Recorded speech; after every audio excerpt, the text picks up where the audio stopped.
ব্রিগেডের পর এবার কোচবিহারের রাসমেলার মাঠে জনসভা করবেন প্রধানমন্ত্রী।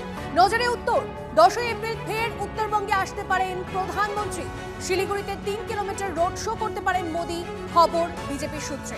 উত্তরবঙ্গের গড় ধরে রাখতে নেতাকর্মীদের কি বার্তা দেবেন নরেন্দ্র মোদী?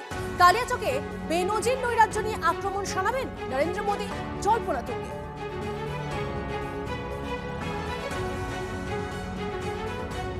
আগামীকাল প্রধানমন্ত্রী নরেন্দ্র মোদীর সভা কোচবিহারের রাসমেলা ময়দানে। তার আগে গ্রেটারের 2 শিবির কি এক মঞ্চে আসতে চলেছে, এটাই কিন্তু গোটা উত্তরবঙ্গ জুড়ে এই মুহূর্তে চর্চার বিষয়। কারণ এই অনন্ত মহারাজকে বঙ্গবিভূষণ সম্মান দিয়ে তার একজনকে প্রার্থী করে তৃণমূল তাকে কাছে আনার যে চেষ্টা করেছে, সেই চেষ্টায় অনেকটাই জল ঢেলে দিয়েছে গতকালকে অনন্ত মহারাজের বাড়িতে যাওয়া 2 কেন্দ্রীয় মন্ত্রী।